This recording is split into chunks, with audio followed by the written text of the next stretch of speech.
ছোট্ট এই দোয়াটি যদি কোনো ব্যক্তি প্রতিদিন একবার করে পাঠ করতে পারে, ওই দিন সে ইচ্ছা করলেও কোনো পাপ করতে পারবে না। মানে পাপ করার ক্ষমতা সে হারিয়ে ফেলে, শয়তান তার কাছ থেকে অনেক দূরে চলে যায়। নবীজি বলছেন, যদি কোনো ব্যক্তি এই দোয়াটা মাত্র একবার পাঠ করে, যেদিন সে পাঠ করবে ওই দিন শয়তান চিৎকার করে কাঁদতে থাকে, চিৎকার করে আওয়াজ দিয়ে বলতে থাকে যে আজকে সারাদিন তুই আমার ওয়াসওয়াসা থেকে মুক্ত হয়ে গেলি, আমি ইচ্ছা করেও আজকে তোকে আর ধোঁকা দিতে পারবো না, তুই আজকে আর কোনো পথভ্রষ্টের কাজ করতে পারবি না, তুই সেটা আমার কাছ থেকে মুক্ত হয়ে গেলি।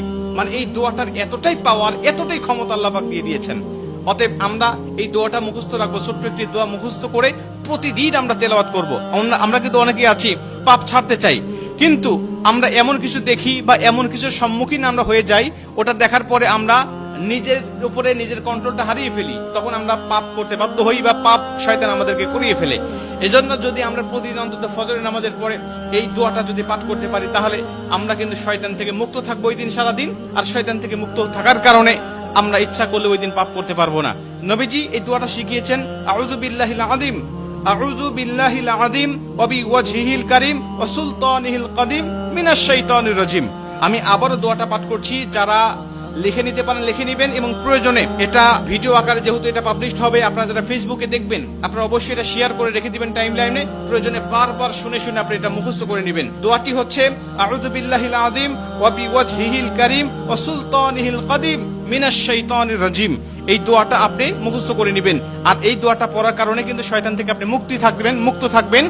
আর শয়তান যেহেতু আমাদের প্রকাশ্য শত্রু, এই শয়তান কিন্তু আমাদেরকে জাহান্নামে নেওয়ার জন্য, জান্নাত থেকে আমাদেরকে বিরত রাখার জন্য বারবার চেষ্টা করছে। আমাদের সামনে থেকে, পিছন থেকে, ডানে থেকে, বামে থেকে, সব জায়গা দিয়ে কিন্তু শয়তান আমাদেরকে ধোঁকা দেওয়ার জন্য সদা ব্যস্ততা। আল্লাহর সাথে সে চ্যালেঞ্জ করে আসছে, আল্লাহকে বলছে, আল্লাহ প্রয়োজনে তুমি জান্নাতের সংখ্যা কমিয়ে ফেলো, জাহান্নামের সংখ্যা বাড়িয়ে দাও, কারণ আমি মানুষগুলোকে যেভাবে ধোঁকা দেব, এই ধোঁকায় সে বোকা হয়ে তোমার ইবাদত আর গোলামি সে করবে না, সে নিঃসন্দেহে পথভ্রষ্ট হয়ে যাবে। এই জন্য শয়তান থেকে মুক্ত থাকার জন্য আমরা কিন্তু সর্বসময় এই দোয়াটা পাঠ করবো। প্রতিদিন অন্তত একবার এই দোয়াটা আমরা পাঠ করলে আমাদের কাছ থেকে শয়তান মুক্ত হয়ে যাবে, আমরা শয়তান মুক্ত জীবন যাপন করব। আর আমাকে যদি শয়তান ওয়াসওয়াসা না দেয়, ওই দিন কিন্তু আমি পাপ করতে পারবো না, ইচ্ছা করলে পাপের কোনো কথাই আমার মধ্যে আসবে না। কারণ আমরা জানি ফেরেশতারা ইচ্ছা করলেও পাপ করতে পারে না, কারণ ফেরেশতাদেরকে শয়তান ধোঁকা দেয় না, আর ফেরেশতাদের কাছে শয়তান যায় না, তাই তাদের অকর্ম করার মতো বা পাপ করার মতো কোনো ক্ষমতা তাদের নাই। এর জন্য এই দোয়াটা আমরা সবাই মুখস্থ করে নিব এবং প্রতিদিন একবার হলেও পাঠ করবো ইনশাআল্লাহ।